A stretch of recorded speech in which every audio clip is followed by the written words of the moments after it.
सभी का बहुत बहुत स्वागत है आपके अपने YouTube चैनल अभ्यास मंत्रा पर। दोस्तों, सितंबर महीने में होने वाली सीटेट परीक्षा के लिए संस्कृत की शिक्षण शास्त्र और व्याकरण से संबंधित प्रश्नों की एक बेहतरीन प्रैक्टिस सेट सीरीज शुरू हो रही है आज से, जिसमें आज प्रैक्टिस सेट 1 में हम लोग महत्वपूर्ण प्रश्नों पर चर्चा करने वाले हैं। जिस प्रकार के प्रश्न सीटेट के पेपर में आए हैं और जिस प्रकार के पेपर में आ सकते हैं, वीडियो को पूरा देखिएगा दोस्तों। तो चलिए दोस्तों, हम लोग आज के प्रैक्टिस सेट को शुरू करते हैं। दोस्तों, पहला प्रश्न है और काफ़ी महत्वपूर्ण प्रश्न है जो कि व्याकरण से संबंधित है। पूछा गया है पठति यानी पठति इति पदे यानी इस पद में कहा लकारः अस्ति, यानी कहा का मतलब होता है कौन। देखिए, ये जो शब्द आते हैं, अगर आपको संस्कृत से हिंदी नहीं समझ में आती जल्दी, तो जो शब्द के अर्थ मैं बताऊं बस वो थोड़े थोड़े नोट करते रहिए। तो पठति इति पदे, कहा का मतलब कौन, लकारः का मतलब लकार और अस्ति का मतलब होता है। तो पठति इस पद में कौन सा लकार है ये पूछा गया है। तो जितने भी ये ती की मात्रा वाले होते हैं, तीता अंति सी था आमी आवा आमा, पठती पठता पठंती, पठसी पठथा पठत, पठामी पठावा पठामा, ये सभी लट लकार के उदाहरण होते हैं। तो ऑप्शन ए इसका बिल्कुल सही जवाब होगा। अगला प्रश्न है बालिका पुस्तकम पठति इत्यस्य वाक्यस्य कर्मवाच्य रूपम किम भविष्यति। देखिए, भव का मतलब होता है होना, तो भविष्यति का मतलब है होगा। तो कर्मवाच्य रूपम यानी इसका कर्मवाच्य पूछा गया है। देखिए, एक बात याद रखिए कि जब भी कभी कर्मवाच्य बनाते हैं तो जो कर्ता है उसकी हमेशा तृतीय विभक्ति लिखते हैं। तो जैसे बालिका पुस्तकम पठति, तो बालक पुस्तक पढ़ता है। कर्ता कौन होता है, जो काम करता है। तो बालक यहाँ पर करता है, तो बालक का तृतीय विभक्ति क्या होगा दोस्तों, तो बालकेन होगा। तो आप देखेंगे कि ऑप्शन डी में बालकात लिखा हुआ है, तो ये ऑप्शन तो गलत ही कर देना है तुरंत आपको। दूसरी बात, पुस्तकम का पुस्तकम ही रहेगा, वो कर्म है, उसको माँ जोड़कर ही लिखा जाएगा। तो ऑप्शन बी में पुस्तकें लिखा है, ये भी ऑप्शन गलत कर दीजिए आप। तीसरी बात याद रखिए कि जो पठती होता है, तो पठती यानी कि कोई क्रिया होगी उसमें हमेशा एक ही मात्रा वाला सही होगा। तो पहला वाला ऑप्शन भी गलत कर दीजिए क्योंकि यहाँ पठती लिखा है, तो पठती का पठते हो जाएगा, गच्छति का गम्यते हो जाएगा। तो यहाँ पर बालिकेन पुस्तकम पठ्यते, इस प्रकार से आप इसको देखेंगे ऑप्शन के हिसाब से। दोस्तों, इस प्रकार के प्रश्न जब भी आए तो ऑप्शन हटाकर आप सही ऑप्शन तक पहुँचने की कोशिश करिए। अगला प्रश्न है व्याकरण शास्त्रे माहेश्वर सूत्राणि कति संति। कति का मतलब होता है कितने, संति का मतलब होता है हैं। तो व्याकरण शास्त्र में कितने माहेश्वर सूत्र हैं, तो चतुर्दश यानी कि 14 माहेश्वर सूत्र हैं। अगला प्रश्न गत्वा इति पदे कहा प्रत्यय प्रयुक्ता, यानी कि गत्वा इस पद में कौन सा प्रत्यय प्रयुक्त हुआ है। तो देखिए, गत्वा में आखिरी में त्वा आया है और ऑप्शन नंबर ए में त्वा प्रत्यय दिया गया है, तो यही सही है ऑप्शन ए। अब अगर बात करें लेप प्रत्यय की, तो देखिए पहले उपसर्ग हो, बीच में कोई शब्द हो और आखिरी में या हो, तो उसमें वहां पर होता है लेप प्रत्यय। जैसे कि आप देखेंगे लिखा हुआ है उपकृत्य, तो उपकृत्य में उप एक उपसर्ग है, आखिरी में या है, बीच में कृत है, तो यहाँ पर लेप प्रत्यय का प्रयोग हुआ है। दूसरा उदाहरण आप देखेंगे विहाय, तो विहाय में वी एक उपसर्ग है, आखिरी में या है, बीच में हा है, तो यहाँ पर भी कौन सा प्रत्यय है, लेप प्रत्यय है। तो इसको आप याद रखिएगा। अगला हमारा तुमुन दिया गया है, तो देखिए दोस्तों, तुमुन तो बहुत ईजी है।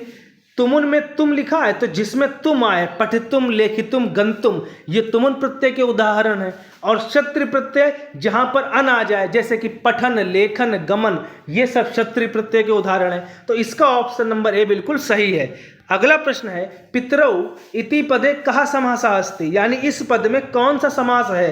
तो देखिए, जब भी कभी पुल्लिंग शब्द हो और उसमें औ की मात्रा हो, जैसे पितरौ, तो वहां पर द्वंद्व समास होता है और इसके समास विग्रह में दोनों लोग होते हैं, मतलब स्त्रीलिंग भी पुल्लिंग भी। जैसे कि पितरौ का होगा पिता च माता च, इसी प्रकार से मयूरो, अब यहां पर भी मयूर पुल्लिंग है, उसमें औ की मात्रा है, तो दोनों ही है इसमें, मयूरी चा मयूरः चा। तो ऑप्शन कौन सा सही होगा, बी द्वंद्व समास। अगला प्रश्न छात्राणाम कृते व्याकरण शिक्षणस्य सर्वोत्तम विधि कहा मन्यते। अब ये आपका शिक्षण शास्त्र से संबंधित प्रश्न है। तो देखिए, पूछा गया है कि छात्राणाम कृते व्याकरण शिक्षणस्य यानी व्याकरण शिक्षण की सर्वोत्तम विधि कौन सी मानी जाती है। मन्यते का मतलब मानी जाती है। तो देखिए, व्याकरण शिक्षण में सबसे बढ़िया विधि मानी जाती है आगमन विधि। आगमन विधि का मतलब क्या है कि पहले बच्चे को उदाहरण बताएंगे, उसके बाद नियम बताएंगे, जिससे कि बच्चा रटने की बजाय उदाहरण के साथ नियम समझ जाएगा और उसके रचनात्मक बुद्धि का विकास होगा। तो ऑप्शन बी इसका सही जवाब है, व्याकरण शिक्षण में आगमन विधि। अगला प्रश्न है, सतत व्यापक मूल्यांकने व्यापक इत्यस्य कहा अर्थ है। इत्यस्य मतलब इसका, कहा माने कौन अर्थ है, यानी क्या अर्थ है। तो मूल्यांकन में जो सतत व्यापक मूल्यांकन है इसमें व्यापक का क्या अर्थ होता है। तो देखिए पहला लिखा हुआ है केवलम शैक्षिक क्षेत्राणाम, दूसरा है केवलम परीक्षाणाम, तीसरा है शैक्षिक सह शैक्षिक उभय। उभय का मतलब होता है दोनों, तो शैक्षिक और सह शैक्षिक उभय क्षेत्राणाम मूल्यांकनम, तो यही सही है। शैक्षिक और सह शैक्षिक दोनों प्रकार के क्षेत्रों का मूल्यांकन व्यापक अर्थ में समाहित है। अगला है दोस्तों, कक्षायाम भाषा समृद्धम वातावरण नाम किम, यानी कक्षायाम मतलब कक्षा का भाषा समृद्ध वातावरण हो तो क्या हो, कैसा हो। तो देखिए केवलम महती वर्णमाला भवेत, भवेत का मतलब होता है होना चाहिए या होनी चाहिए, याद रखिए। तो महती का मतलब बड़ी, तो केवल एक बड़ी वर्णमाला होनी चाहिए, गलत है ये। अगला है पाठ्य पुस्तक का नाम संग्रह, पाठ्य पुस्तकों का संग्रह हो जाए, गलत है। स्वच्छ कक्षा, केवल स्वच्छ कक्षा से भाषा समृद्ध वातावरण नहीं बनेगा। ऑप्शन ए सही जवाब है कि कक्षा या भित्तिषु सुंदराणी चित्राणी वर्णमाला च अंकितासु, यानी कि भित्तिषु मतलब दीवारों पर सुंदर चित्र हो, वर्णमाला अंकित हो। तो ऑप्शन ए इसका सही जवाब है। अगला प्रश्न है, संस्कृत भाषा शिक्षणे दृश्य श्रव्य साधनेषु कस्य गणना भवति, यानी कस्य का मतलब है दोस्तों किसकी या किसका। तो संस्कृत भाषा शिक्षण में दृश्य और श्रव्य साधनों में किसकी गणना होती है। तो श्याम पट तो केवल देख सकते हैं, दूरदर्शन सही है क्योंकि देख भी सकते हैं और सुन भी सकते हैं। तो ऑप्शन बी इसका बिल्कुल सही जवाब होगा। अगला प्रश्न है, श्रवण कौशल से विकासाय सर्वोत्तम गतिविधि का, श्रवण कौशल के विकास के लिए सर्वोत्तम गतिविधि क्या है। तो सर्वोत्तम गतिविधि क्या है, श्याम पट्टे लेखनम, श्याम पट पर लेखन से श्रवण कौशल तो आएगा नहीं, गलत है। पुस्तक के पढ़ने से भी नहीं आएगा, मौन धारण से भी नहीं। तो ऑप्शन ए है छात्र सह कथा श्रवणम तदुपरि चर्चा, छात्रों के साथ, सह का मतलब होता है साथ में, कथा श्रवण करें तदुपरि यानी उसके बाद हम लोग उसके ऊपर चर्चा की जाए। अगला प्रश्न, पद्य शिक्षणे कस्य तत्वस्य सर्वाधिकम महत्व भवति, यानी पद्य शिक्षण में किसका, किस तत्व का सर्वाधिक महत्व होता है। तो व्याकरण के नियमों का पद्य शिक्षण से कोई मतलब नहीं, तो गलत है। कठिन शब्दों के अर्थ निकालने से नहीं, रसानुभूति भावबोध से, यानी कि रस की अनुभूति के साथ भाव का बोध होना चाहिए। तो ऑप्शन सी बिल्कुल सही जवाब है। अगला प्रश्न है, भाषाया प्राथमिकम रूपम किम अस्ति, भाषा का प्राथमिक रूप क्या होता है। तो भाषा का प्राथमिक रूप होता है मौखिक भाषा या सांकेतिक भाषा। जैसे कि अगर बच्चा बोलना नहीं भी सीखा है अभी, तो क्या है वो पैर हिलाएगा या हाथ पैर चलाएगा, कुछ कहने की कोशिश कर रहा है, उसने बोलना तो सीखा नहीं, तो वो उसकी सांकेतिक भाषा का प्राथमिक रूप है दोस्तों। मौखिक भाषा, देखिए अगर मौखिक भाषा और सांकेतिक भाषा में जो भी ऑप्शन हो आपको वही चुनना है, याद रखिए। अगर दोनों है तो सांकेतिक भाषा और दोनों एक संग है तो कोई दिक्कत ही नहीं। अगला प्रश्न है, कक्षायाम बहुभाषिकता रूपेण कीदृशम दृष्टिकोण भवेत। अब भवेत का मतलब वही होना चाहिए, तो कक्षा में बहुभाषिकता का रूप कैसा दृष्टिकोण बहुभाषिकता के लिए होना चाहिए। तो ऐसा माने होता है दोस्तों यह, तो ऐसा एक बाधा अस्ति, क्या यह एक बाधा है, ये तो बिल्कुल गलत जवाब है। ऐसा एकम संसाधनम अस्ति, हाँ बिल्कुल सही जवाब, यह एक संसाधन के रूप में देखा जाना चाहिए। तो ऑप्शन बी इसका सही जवाब है। जो ऑप्शन डी लिखा हुआ है कि एतेन समयस्य अपव्यय भवति, यानी इससे समय का खर्च होता, अपव्यय होता है, तो ये गलत है। तो ऑप्शन बी इसका बिल्कुल सही जवाब है। अगला प्रश्न है, लंबोदरा इति पदे कह समासा प्रयुक्ता, यानी लंबोदर इस पद में क्या समास प्रयुक्त हुआ है। तो जिस समास में, जिस शब्द में भगवान के नाम के होते हैं उपनाम, वो सब बहुब्रीहि समास होते हैं। तो लंबोदरा का समास विग्रह क्या है, लंबम उदरम यस्य सहा, तो बहुब्रीहि समास गणेश जी को कहते हैं। अगला प्रश्न, पठितुम इति पदे कहा प्रत्यय अस्ति, इसके ऊपर चर्चा भी कर चुके हैं। आखिरी में तुम आया है तो तुमुन प्रत्यय है, ऑप्शन सी। अब तब्यत प्रत्यय और देख लीजिए, तब्यत प्रत्यय कहाँ होता है, जहां पे आखिरी में तव्य आ जाए, जैसे पठितव्यम, गंतव्यम, लिखितव्यम, तो ये होते हैं तब्यत प्रत्यय, ऑप्शन डी। और इसका सही जवाब है ऑप्शन सी तुमुन। अगला प्रश्न है, सूर्योदय इति पदस्य शुद्ध विच्छेद का, तो सूर्योदय का विच्छेद क्या है, सूर्य प्लस उदय, ऑप्शन ए। संधि कौन सी है, गुण स्वर संधि।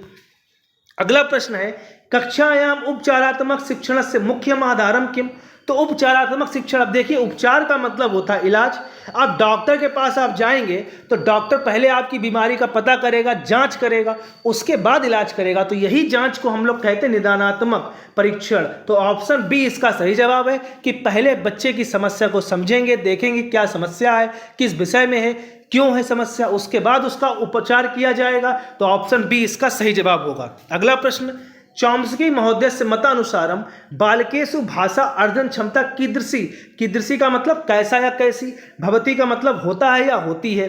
तो चॉम्स्की महोदय के मत अनुसार बालक की भाषा अर्जन क्षमता कैसी होती है, तो चॉम्स्की महोदय के अनुसार भाषा अर्जन क्षमता बालक की होती है जन्मजाता, यानी जन्मजात ही होती है।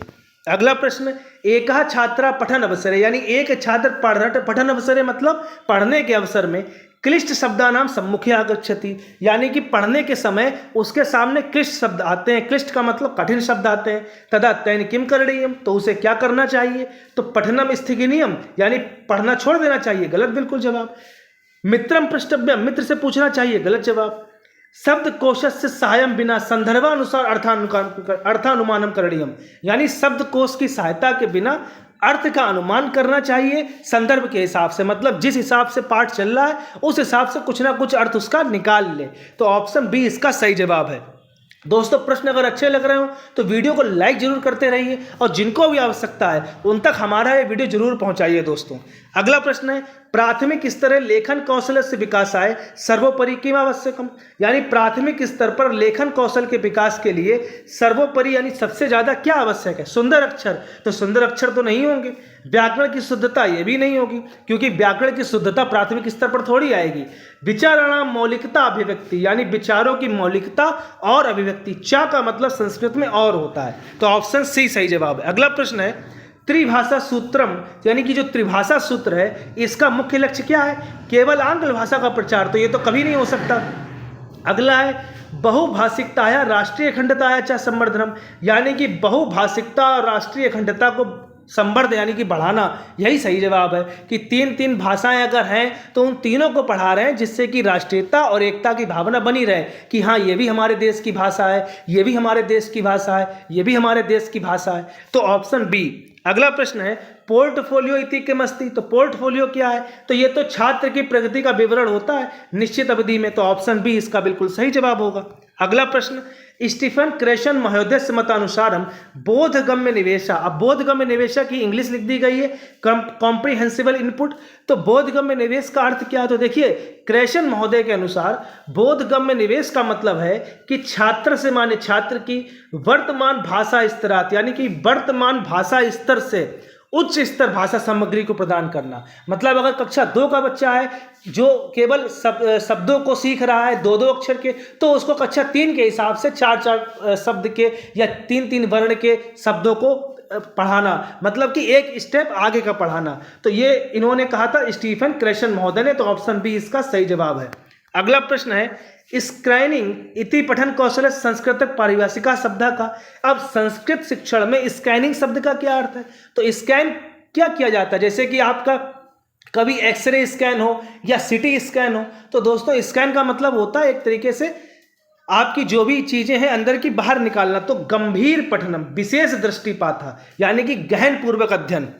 अगला प्रश्न है, भाषा शिक्षण मचानम स्कैफोल्डिंग, याद रखिएगा स्कैफोल्डिंग मतलब मचानम, इति कस्य सिद्धांतेन संबद्धम अस्ति, यह किसके सिद्धांत से संबद्ध है, तो यह है दोस्तों वाइगोट्स्की महोदय के सिद्धांत से संबद्ध। मचान का मतलब होता है दोस्तों एक तरीके से सहारा, जैसे कि अगर बच्चे को कोई कंफ्यूजन है तो मान लो कोई बच्चा पोएम या कोई कविता पढ़ रहा है और उस कविता को पढ़ने में थोड़ी सी दिक्कत उसे आई किसी शब्द के उच्चारण में, तुरंत उसको सहारा दिया किसी ने, उसे बताया कि ऐसे पढ़ना है, तो बस वहाँ पढ़ने लगा। तो ये इनका हिसाब से था कि सहारा के हिसाब से। अगला प्रश्न है, कक्षायाम पाठ्य पुस्तकाद बहिर्गमनम, पाठ्य पुस्तकात आखिरी में काद लिखा, इसका मतलब से, तो कक्षा में पाठ्य पुस्तक से बहिर्गमन यानी कि बाहर जाना, इत्यादि की इसका क्या मतलब है। अब पाठ्य पुस्तक से बाहर जाने का मतलब क्या है, जैसे कभी कभी हम गुस्सा होते हैं किसी से तो क्या कहते हैं कि तुम अपनी औकात से बाहर जा रहे हो। तो औकात कोई जगह नहीं है, बस एक लिमिट। तो वही चीज़ है कि पाठ्य पुस्तक के अतिरिक्त जो पूरक सामग्री, उसको संवर्धन और वातावरण का निर्माण, मतलब पाठ्य पुस्तक के अलावा उसी तरह की या उससे संबंधित जो बच्चे की रचनात्मक बुद्धि को, सृजनात्मक विकास को एक बढ़ावा दे, ऐसा वातावरण तैयार करना। तो ये है ऑप्शन बी। अगला प्रश्न है विहाय इति पदे कहाँ प्रयुक्ता। तो इसके बारे में हम लोग चर्चा ही कर चुके हैं। पहले वी एक उपसर्ग है, आखिरी में या है, तो ये लिप प्रत्यय है, तो ऑप्शन सी सही जवाब होगा। अगला प्रश्न, एका प्रगतिशीला कक्षा कीदृशी भवति। एक प्रगतिशील कक्षा कैसी होनी चाहिए। यत्र माने होता है जहां, याद कर लीजिए। अधिगमस्य माने अधिगम का स्वरूप होना चाहिए, जहां अधिगम का स्वरूप कैसा होना चाहिए। तो पूर्णता व्यक्तिगम एकाकी च, यानी कि पूर्णता व्यक्तिगत और एकाकी, ये तो नहीं होगा। केवलम पाठ्य पुस्तक के शिक्षके च निर्भरम, केवल पाठ्य पुस्तक और शिक्षक पर निर्भर, ये भी नहीं होगा। सामाजिकम सहयोगात्मक च, सामाजिक और सहयोगात्मक, यही सही होगा, ऑप्शन सी। अगला प्रश्न है अधिगमस्य मूल्यांकनम नाम किम। अधिगम के मूल्यांकन क्या है। तो देखिए, याद रखिए, अधिगम का जो मूल्यांकन होता है वो योगात्मक मूल्यांकन यानी कि समेटिव असेसमेंट होता है, ऑप्शन बी। ये बात आप याद ही रखिएगा। दोस्तों, प्रश्न अच्छे लग रहे हो तो वीडियो को लाइक कर दीजिए, शेयर कर दीजिए। चैनल पर नए हैं तो चैनल को सब्सक्राइब भी कर दीजिए दोस्तों। अगला प्रश्न है अधिगम रूपेण मूल्यांकनम इत्यस्य मुख्य लक्षणम किम। देखिए, अब यहां पूछा गया अधिगम रूपेण मूल्यांकनम, यानी अधिगम के रूप में मूल्यांकन, असेसमेंट एज लर्निंग। तो अधिगम के रूप में मूल्यांकन का मतलब है कि अधिगम तो होगा, सीखेंगे तो है ही, लेकिन उसके साथ साथ मूल्यांकन। तो सीखने के साथ साथ मूल्यांकन का सबसे बढ़िया क्या होता है कि छात्र से स्व मूल्यांकनम आत्मनिरीक्षण, छात्र का स्व मूल्यांकन और आत्मनिरीक्षण। तो ये बात होती है अधिगम के रूप में मूल्यांकन, सीखने के साथ। तो दोस्तों, प्रश्न अच्छे लगे हो तो वीडियो को लाइक कीजिए, शेयर कीजिए, चैनल को सब्सक्राइब कीजिए। बहुत बहुत धन्यवाद दोस्तों।